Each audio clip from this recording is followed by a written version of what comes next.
Hello everyone, and welcome to this episode of Let's Talk Forensic Psychology. We are very grateful and we would like to welcome a very nearly Dr. Sally Tilt to the show tonight. Sally is a regional lead psychologist in the Midlands working for HMPPS. Sally co-presents the Forensic Psychology podcast, kind of like forensic psychology royalty, so thank you so much for joining us. And you're also the chair-elect of the Division of Forensic Psychology. So lots of things to add to your CV there. Welcome and thank you so much for your time. And we can start off by saying congratulations on completion of your thesis. Well, thank you very much. That's right. We were sort of working out the right thing to say. Nearly doctor is what I'm going around saying a lot at the moment. So yeah, I've just completed my doctorate in forensic psychology. So I'm awaiting for the title to be hopefully awarded, and hopefully is nearly there, but not quite yet. So I can save that excitement. Thank you. Great achievement. Congratulations. And what's the topic of your thesis?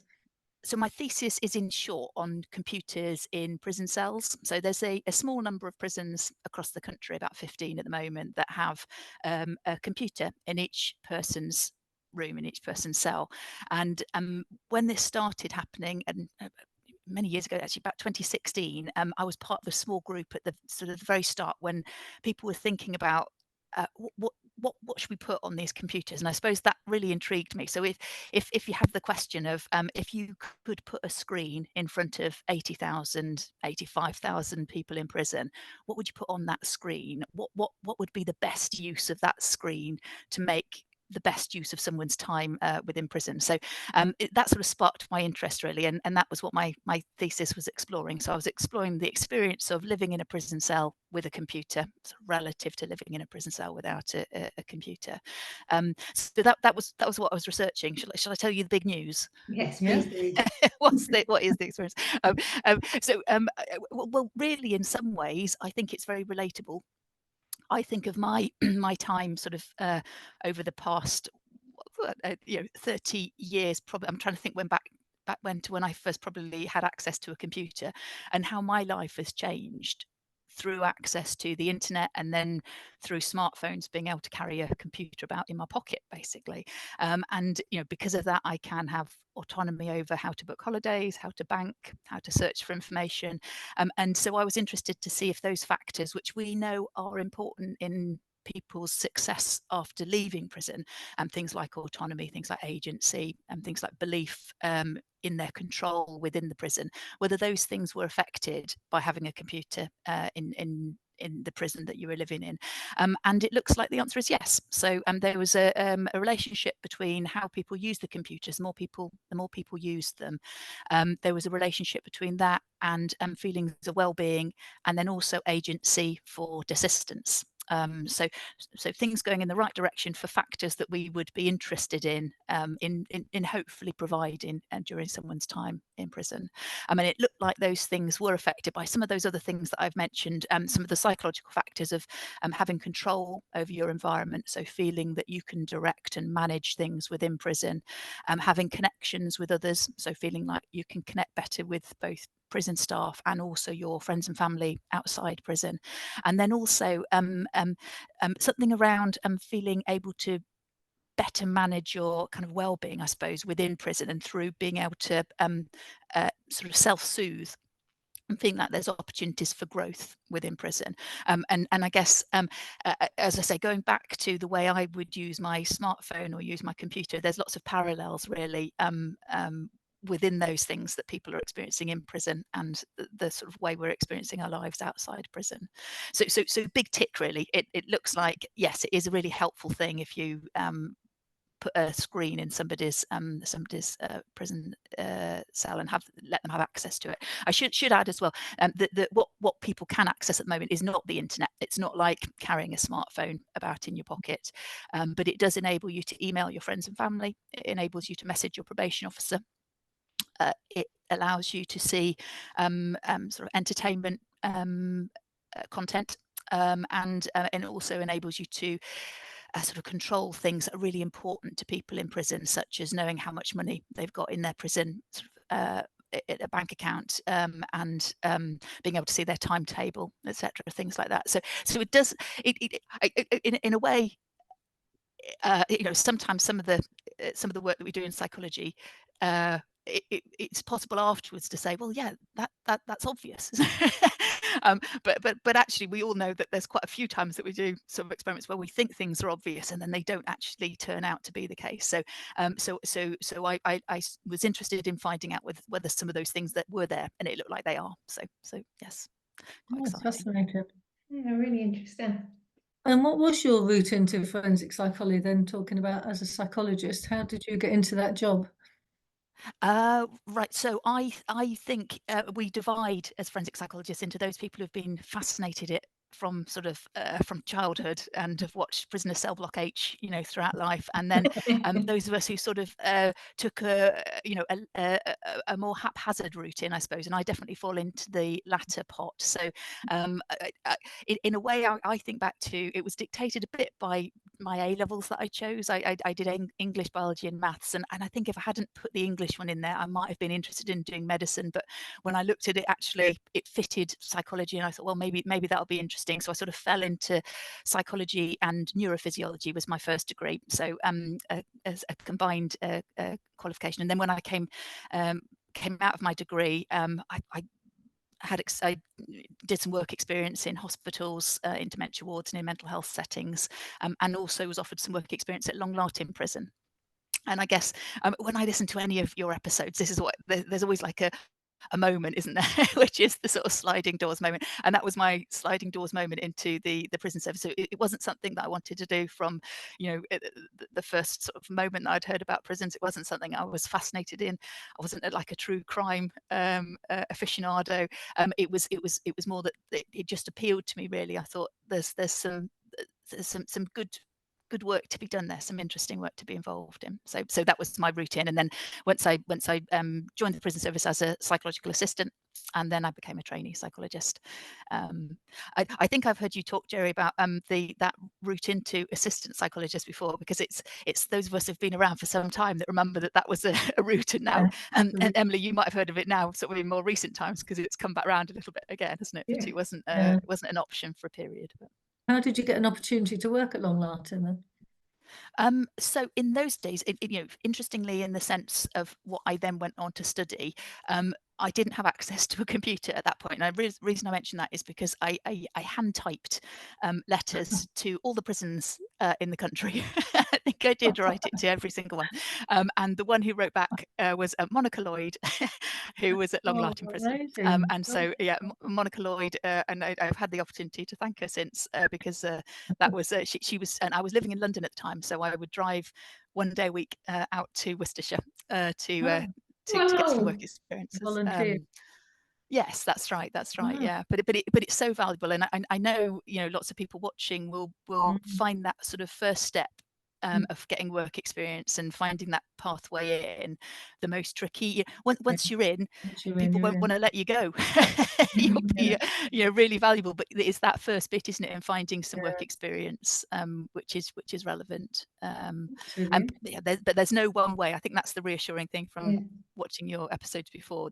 Everybody's taken a different pathway in. It is really difficult, actually, because we regularly receive requests to come and volunteer or do internships, and the trust I work for doesn't take on internships because people quite rightly think people should be paid for their work, and I totally agree. But I did a year as a volunteer, and that was the only way I could get in at the time. So I sort of catch-22, isn't it? Because you want to give people the opportunity. But I remember one time we advertised at Gwendon for volunteer, and we had over 90 applicants.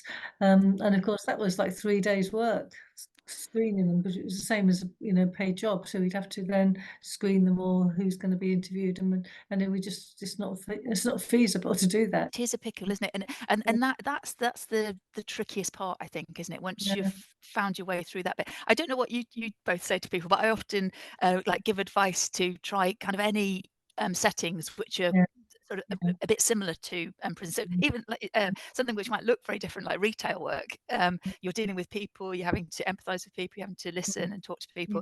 All those skills are really very similar to or could be transferable across. Yeah, I remember Jo Shingler was saying that she worked with a homelessness charity. Mhm. And there were lots of people there that had come out of prison, so that, you know, it's just sort of trying to find something that's related. Yeah. It's trying to find anything really that's related, just to get that experience.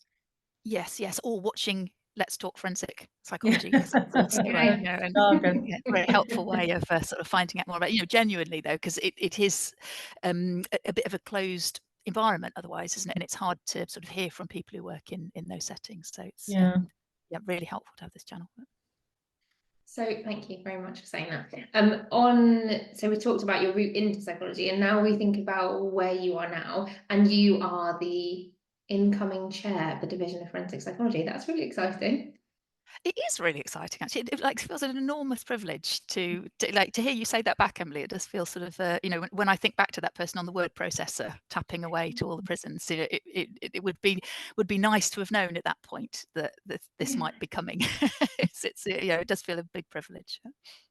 What does the role of chair of DFP, what does that entail for all our watchers that are aspiring to do the same? Well, to all the people watching, they should be aware that I've got somebody watching who right now who will be able to tell me whether I get this right or wrong, because obviously Jerry was the chair. So You are being assessed. I'll have a go at saying what I think I'm about to start doing, and then Jerry can give me the thumbs up or otherwise, or add anything in. So in a way, it feels like a bit of a cheat, I think, because the chair is chair of the committee, and it's really a team effort. So the whole committee is buzzing away in the background to put on events, to provide networking opportunities, to change policy in the right direction, and that's really a team effort. So the chair is the opportunity to coordinate all those things across the 4 nations of the United Kingdom for forensic psychology. I think as well, it's probably worth. It might be worth saying what the DFP is for people who you know, perhaps aren't members or haven't heard of the Division of Forensic Psychology. So the Division of Forensic Psychology is the part of the British Psychological Society for people who are interested in, I'll say that to start with, in forensic psychology, because you can join you know, at different levels, whether, so you don't have to be a chartered forensic psychologist to join the Division of Forensic Psychology, but it's the place to go for all the information about forensic psychology. And as humans, one of our sort of big successes, isn't it, is being able to learn from each other and work cooperatively and as a team. And you know, in a way, that's the one thing that, you know, we're not the strongest animals, we're probably not the cleverest animals, but together, by pulling it all together, that's what sort of has made us, you know, I'll say successful. We've obviously, you know, ended up in a position where we've got some things where we might want to sort of pull back a little bit, but you know, it's working cooperatively that really sets us apart. And in a small way, the Division of Forensic Psychology is an example of that. So as forensic psychologists, it is absolutely impossible to keep on top of all the latest research and know everything in every section. We're all nodding at that. But what's really nice about coming together as a group is that, you know, there'll be someone who is the expert in that, who does know about that. And by providing opportunities for people to link together, that makes us stronger as a body and stronger as a profession. So if people are watching and they're sort of wavering on whether it's worth it, I'd say definitely it's worth it. It's good value for money, and it's also good for the profession of forensic psychology as we move forward. And definitely, and then to sort of speak up about what you'd like the way the committee to go, really, and the division to go. I mean, I think generally when you get elected to be the chair, you sort of say what sort of direction you'd like to take things in. What sort of things did you think of what you'd like to do, Sally? Yeah, in some ways, and this might sound a bit dull, but in some ways, I don't want to introduce too many new things, because we've got so many good things that are happening and are, I would say, we've made a really good start on, but need completing. And so those things that you started, Jerry, around diversity and inclusion, and also what Nick Bowers, the current chair, has been working on around open membership and enabling the group to sort of change our membership structure so that we're more equal to and open to all forensic psychologists. And then some policy work around the age of criminal responsibility. So there's lots of things that are happening already. And so I would see part of my role as trying to continue some of those things to make sure we don't start and stop things too frequently. And then I think the thing I'd throw in probably is communication. So that's I suppose something that I value greatly is opportunities like this to speak to people and listening and watching the output from your channel. And obviously I'm involved in a podcast as well. Those things weren't available sort of if you go back more than 5 years. As DFP chair, I'd like to continue some of those things about sort of extending the communication that we offer. Because you've been doing our social media for quite some time now, and we can always sort of see when it's your turn to do it, because they're really innovative. You're very sort of eye-catching in your social media. It's really fun. You have some good ideas to sort of, whereas I might just write a piece of information, you'd have had some sort of creative post about how you're going to get the information over, but it's more eye-catching. So that's a skill in itself that, again, we end up as psychologists doing all sorts of things we were never trained to do. But it's sort of having the ideas to do that and then knowing how to do it, even if you have the ideas, isn't it, to do that sort of thing. Like starting your podcast in your wardrobe. Should I explain that? Yes, please do. Only just that I did wonder what might happen when I came on to your brilliant podcast, because this is the bringing together of two of the forensic psychologist podcasts, isn't it? And so the podcast that I'm normally on is called the Forensic Psychology Podcast, and we started that similar to you during COVID, and so rather than go to a studio to record it, the best place that I found sound-wise was in my wardrobe, which is absolutely fine as long as there's not a camera on. So this is a real treat. I've let myself out of the wardrobe. I'm in my bedroom. It's it feels quite sort of I feel there's a lot to see now. Not just my husband's trousers hanging up in front of me. So yes, this feels quite a change. But you've had some really interesting guests. I was listening to one which I think is a few episodes ago, but I was listening to it again because it was really interesting about acquired brain injury, and the amount of people in prisons, for instance, who would have an acquired brain injury and it would be completely undiagnosed. And Hugh Williams, yeah, that's right. Yeah, a man who could touch a part of his head and could actually touch his brain, so he could see colours and sort of sparks when he did that, when he touched this part of his head. He obviously got some sort of part of his skull damaged so that he could actually touch his brain. Oh, it's incredible. That was absolutely right. You're right. It was a chap that Hugh Williams had met in prison, as you say, who'd had an injury to his brain, to his skull at some point, which meant that he had basically skin covering his brain. And so it wasn't really until he'd met up with you and he described that he could bring about these sensations by everybody pressing could firmly. do it. Yeah, that's right. And why wouldn't you if you would, with your own experience? Yeah, but as you say, it really did highlight the value of understanding more about how injuries to people's brains can kind of impact on behaviour, impact on sort of likely outcomes, and tips for ways that we can work with people to sort of that's a useful thing, isn't it? What can we do about it once we find these things out? Yeah, absolutely.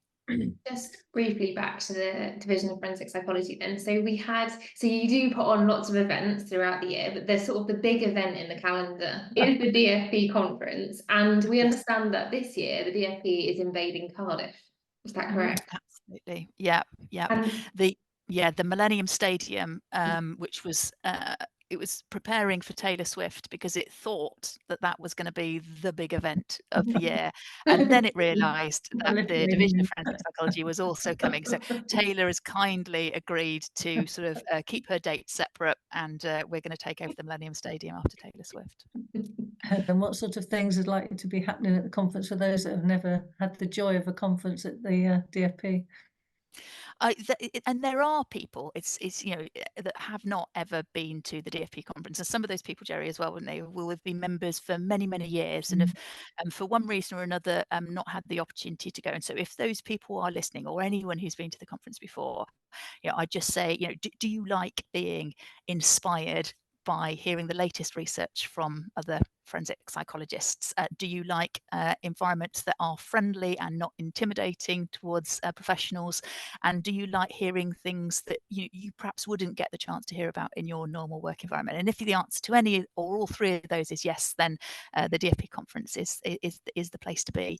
And as well, this year, for the first time only, I can't believe I'm saying this, but if you also like paddle boarding, that's also one of the entertainments. What I always like about the conference is that people just speak your language, so you can speak to people for 3 days and just about things that you wouldn't speak to anybody else about, and that's what I really like. And I've always sort of come away inspired by something I've never heard of, or sort of learned something really new, or else coming away with ideas for research and co-researchers. And that's the thing, you always sort of get sparks of ideas again, and you meet with other people that are doing all sorts of things. You think, oh, I wouldn't have thought of a forensic psychologist doing that. My best experiences at the DFP conference, and to be honest, all conferences, have been when I've sometimes sat in a room by mistake or read the timetable wrong. So not the thing that I thought I was going to find most enjoyable, but something which I perhaps was a bit embarrassed to leave because they've started talking. So I'll sit,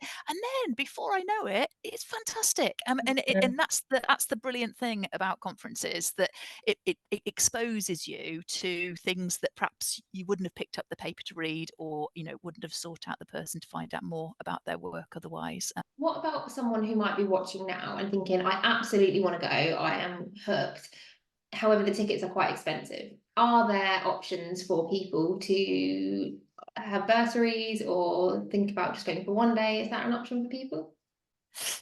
Good point there, Emily. So yeah, it is expensive, and there's no getting away from that. However, every year we are, as the DFP, offer bursaries, and we'll be advertising those all across our social media channels shortly, and people can apply for those, and that means it's a free ticket, so people just have to be able to get there and to stay in Cardiff to be able to attend.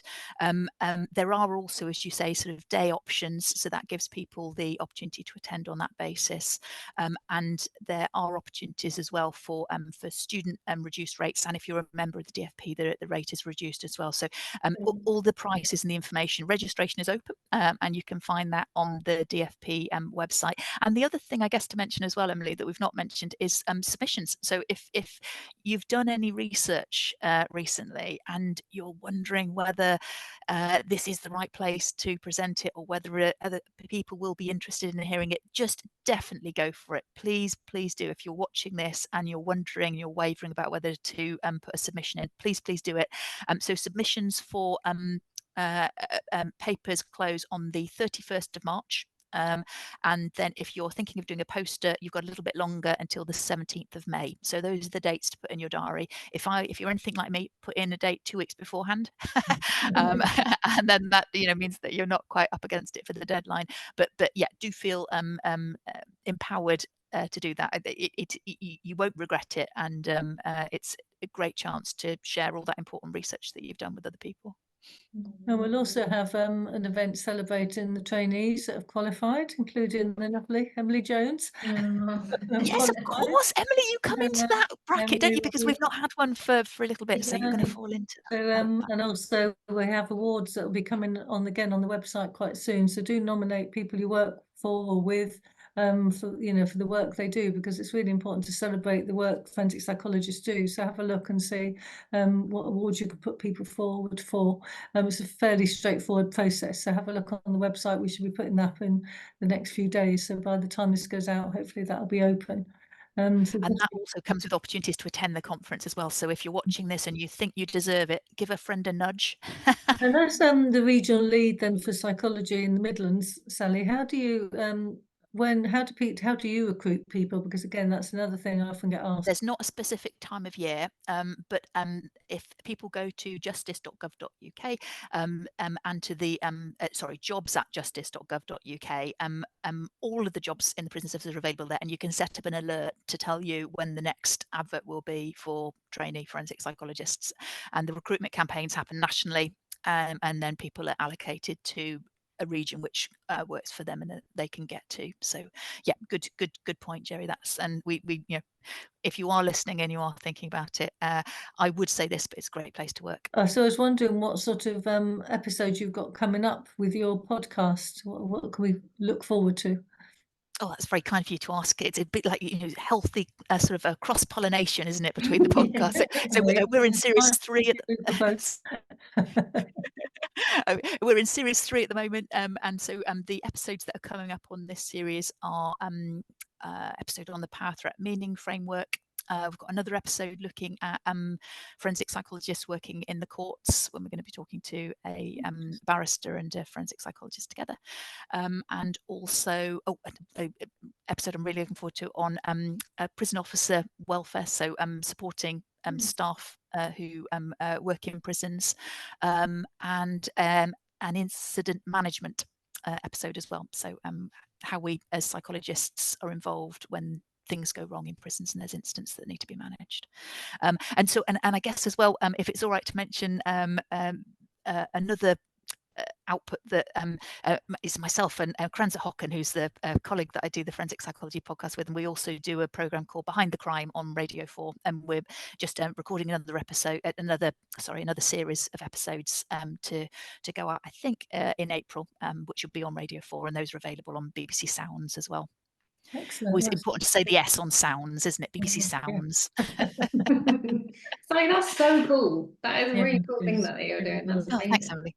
Yeah, no, definitely. Because when we started this, it was to sort of because so many people are interested, but they don't know what forensic psychology is and what they do. Exactly. And actually, everybody we've spoken to does something different. So we can't really tell people what they do, because everybody's job is very different. But I think we've learned a lot by doing this, haven't we? What everybody's job is so varied.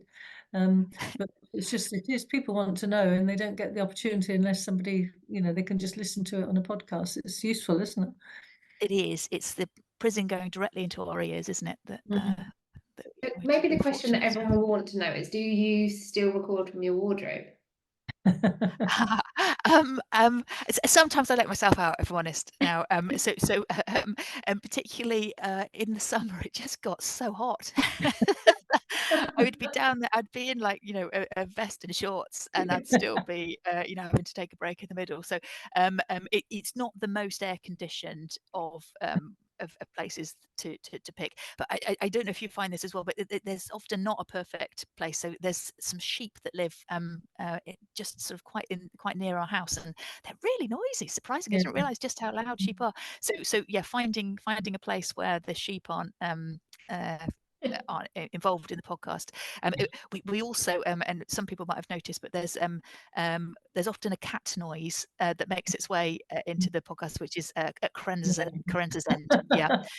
So she's got some cats that are sort of fame seekers that have a view on forensic psychology and like to put themselves forward quite strongly in some ways. They're waiting to be asked. They're just going to get on anyway.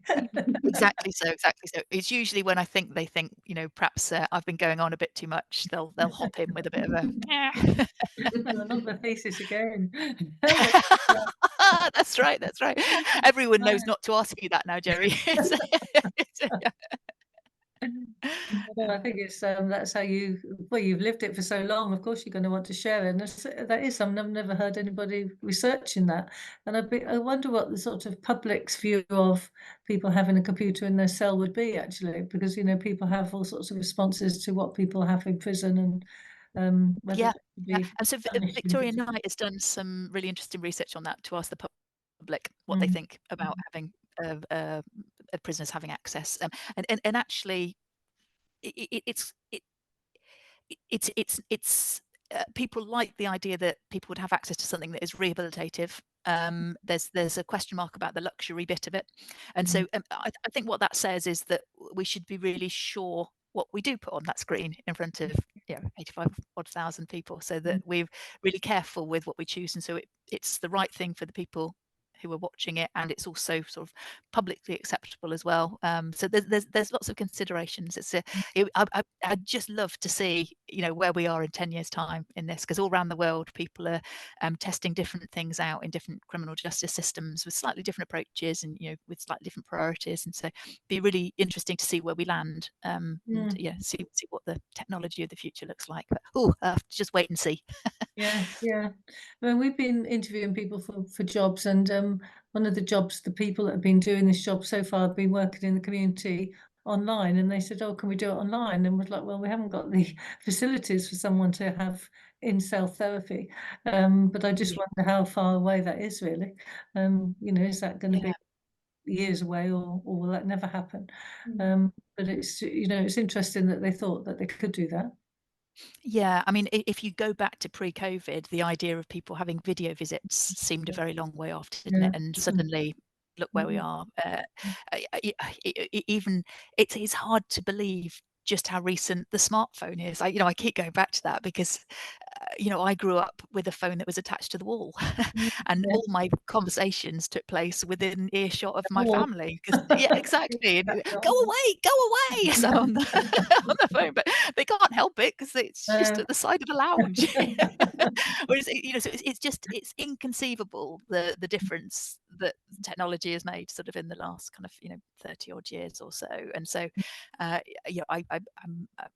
would be surprised if we don't see sort of similar leaps forward in prisons over the next kind of decade or so. Oh, that's interesting. We'll have to come back and see what happens. That's right. Yeah. Or we won't need to come back. We'll just think it through chips in our head or something.